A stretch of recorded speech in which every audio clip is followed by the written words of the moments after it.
Assalamualaikum warahmatullahi wabarakatuh. Selamat pagi anak-anak. Bagaimana kabar kalian hari ini? Sehat semua? Alhamdulillah jika sehat semua. Pada pembelajaran pagi hari ini, kita akan membahas materi pembelajaran IPAS kelas 5 tentang bab 8 topik A, mendengar karena bunyi. Sebelum memasuki pada pembelajaran pagi hari ini, alangkah baiknya kita berdoa terlebih dahulu ya. Berdoa mulai. Bismillahirrahmanirrahim. Baik, adakah anak-anak yang tidak berangkat pada pagi hari ini? Berangkat semua? Alhamdulillah kalau berangkat semua. Jadi sebelum memasuki pada materi pembelajaran pada pagi hari ini, kita akan speaking agar lebih semangatmu ya. Sekarang ibu akan contohkan. Tepuk semangat. Mana semangatmu? Ini semangatku. Mana semangatmu? Ini semangatku. Semangat satu, semangat dua, semangat tiga, semangat. Sebelum kita memasuki materi selanjutnya, kita akan menyanyikan lagu nasional Garuda Pancasila untuk menumbuhkan rasa jiwa nasionalisme pada diri kita.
Jadi, ibu akan bertanya kepada anak-anak semua sebelum memasuki pembelajarannya. Mengapa suara petir terdengar setelah kilat terlihat? Dijawab ya anak-anak. Lalu yang kedua, bagaimana arah rambat bunyi dari sumbernya sampai ke telinga? Dijawab juga. Jadi tujuan pembelajaran pada hari ini ada 3. Yang pertama, melalui penjelasan guru dan tayangan video pembelajaran, murid dapat menjelaskan jenis-jenis bunyi dan sifat-sifatnya dengan benar. Yang kedua, melalui kegiatan bersama teman sebaya, murid dapat melakukan percobaan sederhana untuk mengetahui arah rambat dan intensitas bunyi dengan benar. Yang ketiga, melalui kegiatan proyek minik, pojok musik, murid dapat membuat rancangan sederhana yang menunjukkan manfaat bunyi dan sifatnya dalam kehidupan sehari-hari dengan benar dan kreatif. Sudah paham belum? Jadi di sini ibu akan menampilkan video pembelajarannya. Anak-anak dimohon memperhatikan ya. Pada kesempatan kali ini kita akan mempelajari tentang bunyi dan sifatnya. Teman-teman tentunya pernah ya memainkan alat musik, misalnya gitar, seruling, drum, dan yang lainnya. Apakah setiap alat musik itu menghasilkan bunyi yang berbeda atau sama? Kira-kira kenapa ya alat musik itu bisa menghasilkan bunyi yang berbeda-beda? Nah, sekarang mari kita pelajari bersama-sama. Sebenarnya apa sih bunyi itu? Bunyi atau suara merupakan gelombang getaran yang timbul dari benda yang bergetar. Ketika benda menerima gaya seperti pukulan, tiupan atau gesekan yang menyebabkan bergetar, maka bunyi akan tercipta. Nah, lalu sifat-sifat bunyi itu apa saja? Sifat-sifat bunyi ada 3. Yang pertama, bunyi dapat merambat. Yang kedua, bunyi dapat dipantulkan.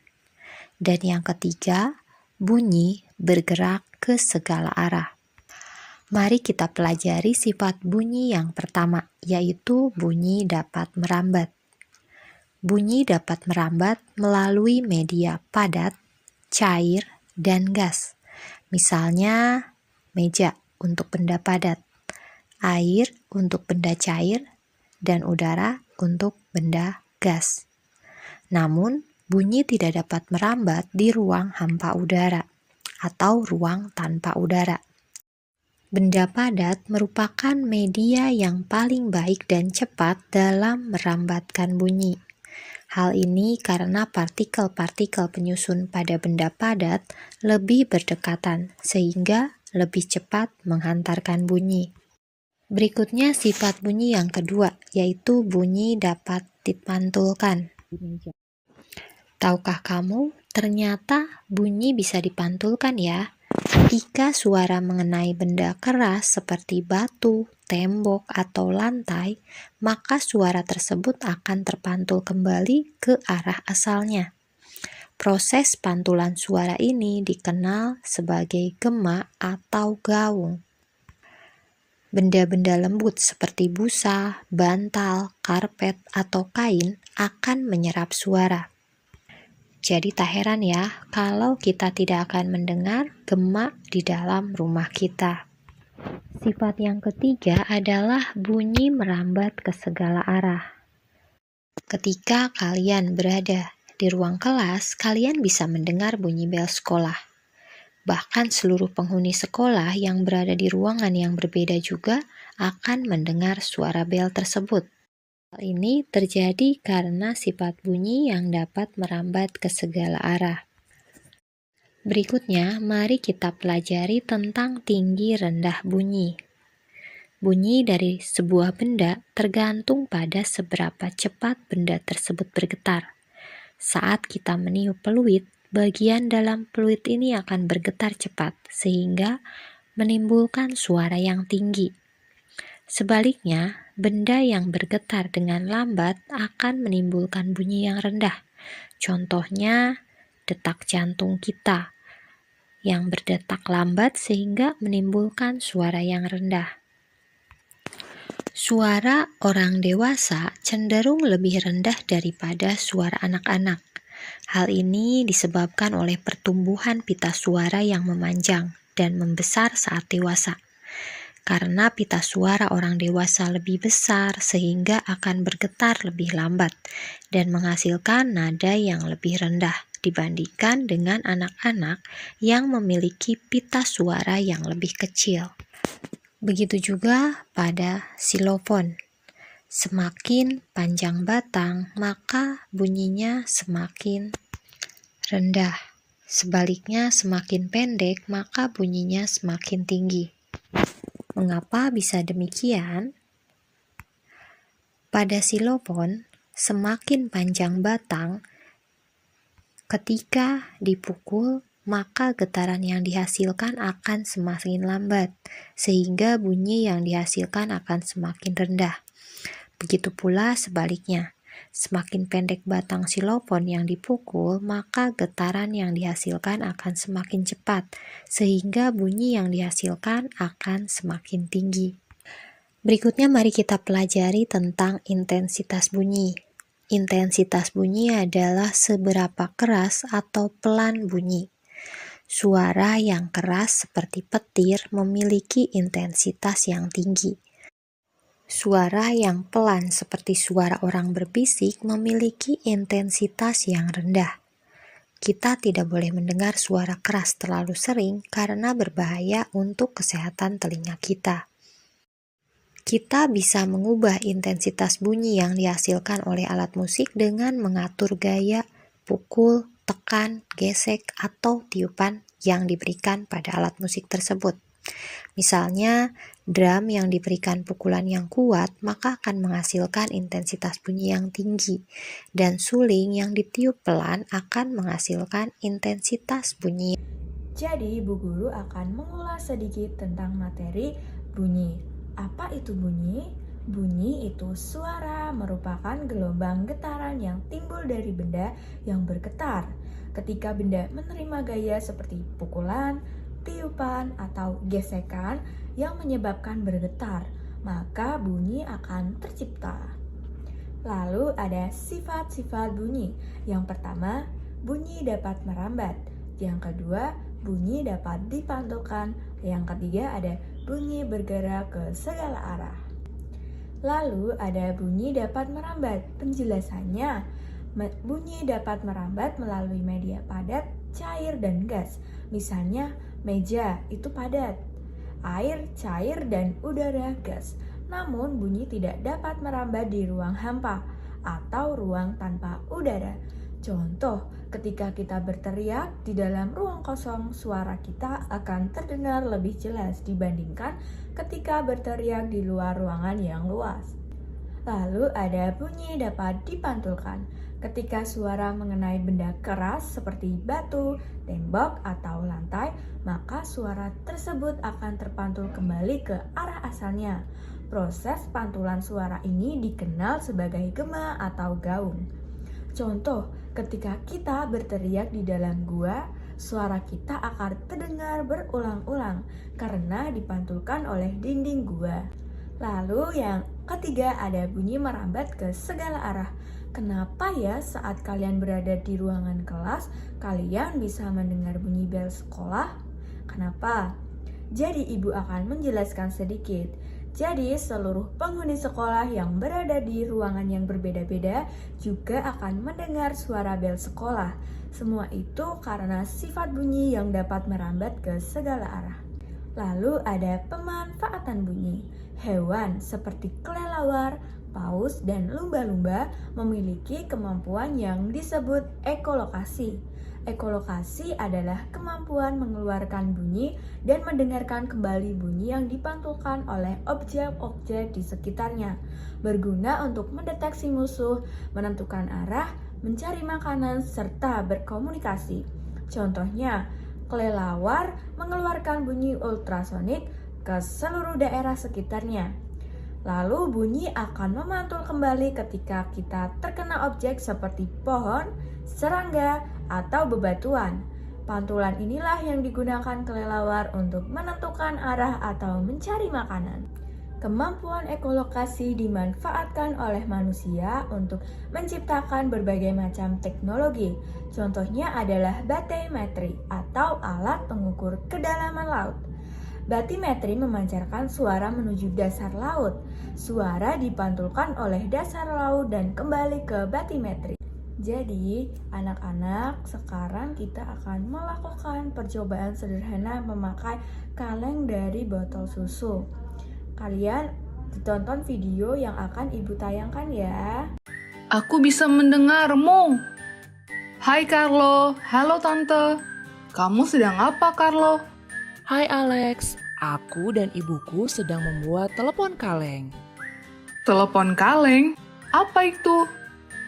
Telepon mainan yang terbuat dari kaleng yang disambung dengan benang. Kita bisa menggunakannya untuk berkomunikasi layaknya telepon sungguhan. Wah, hebat sekali. Bagaimana cara membuatnya? Pertama, siapkan alat dan bahan, yaitu 2 buah kaleng bekas, benang kasur, paku untuk melubangi, dan tusuk gigi sebagai penyumbat lubang. Lubangi bagian bawah kaleng menggunakan paku. Lalu masukkan benang dan ikatkan benang ke tusuk gigi yang berfungsi untuk menahan benang. Lakukan di kedua sisinya. Sudah jadi. Wah, mudah ya. Iya, tetapi untuk melubanginya lebih baik kita minta bantuan orang dewasa karena permukaan kaleng itu keras. Takutnya nanti kita terluka. Selain itu, pastikan kaleng yang digunakan sudah dihaluskan dan tidak ada permukaan yang tajam. Oh iya, lalu bagaimana cara memainkannya? Kamu pegang salah satu ujungnya. Pastikan talinya membentang dan tidak kendur.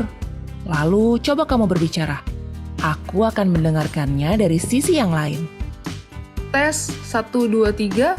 Carlo, bisakah kamu mendengarku? Bisa, Alex. Wow, aku juga bisa mendengarmu. Hebat sekali. Benar-benar seperti telepon. Bagaimana bisa, Carlo? Suara kita terdengar dari sisi yang lain. Hal tersebut karena gelombang suara dapat merambat melalui zat padat. Tali yang menghubungkan ini bertugas sebagai penghantar gelombang suara.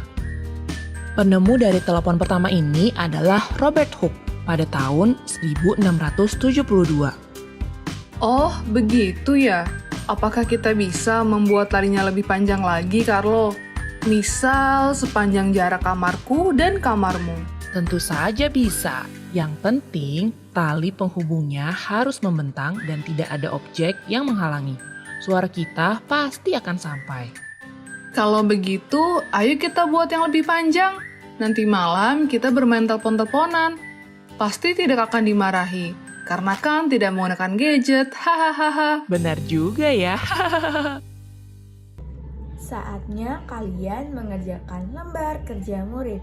Nantinya ibu akan menunjukkan beberapa LKM yang akan disediakan dan kalian harus mengerjakannya di rumah, di sekolah, ataupun dimanapun bersama teman kalian ataupun individu. Jadi setelah kalian menyelesaikan LKM secara mandiri, saatnya kita akan mengerjakan soal asesmen formatif juga secara mandiri. Kalian boleh mengerjakannya di rumah, di sekolah, ataupun kalian berada dimanapun. Tapi tidak boleh menyontek, tidak boleh lihat Google. Ya anak-anak, setelah selesai menyelesaikan soal asesmen formatif, sekarang ibu akan menyimpulkan hasil pembelajaran pada pagi hari ini.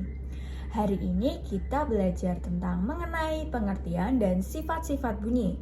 Bunyi atau suara merupakan gelombang getaran yang timbul dari benda yang bergetar. Sifat bunyi ada 3. Yang pertama, bunyi dapat merambat.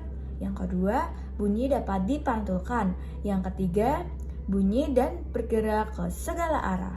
Jadi, bagaimana perasaan anak-anak pagi hari ini? Apakah senang atau sedih? Dijawab ya. Jadi, bagi anak-anak yang tadi nilainya belum memenuhi KKTP, silahkan dimanapun kalian berada, pelajari kembali materi-materi yang telah dipelajari tadi dan mengerjakan ulangan asesmen formatif. Kemudian untuk anak-anak yang nilainya sudah memenuhi KKTP, silahkan untuk membaca materi yang akan diajarkan pada pertemuan berikutnya. Pada pertemuan berikutnya, kita akan belajar topik B, melihat karena cahaya. Cukup sekian materi pada pagi hari ini. Ibu mengucapkan terima kasih kepada anak-anak semua. Semoga harapannya bisa bermanfaat bagi anak-anak yang ada di rumah, di sekolah, ataupun dimanapun berada yang melihat video ibu pembelajaran pagi hari ini. Terima kasih anak-anak. Wassalamualaikum warahmatullahi wabarakatuh.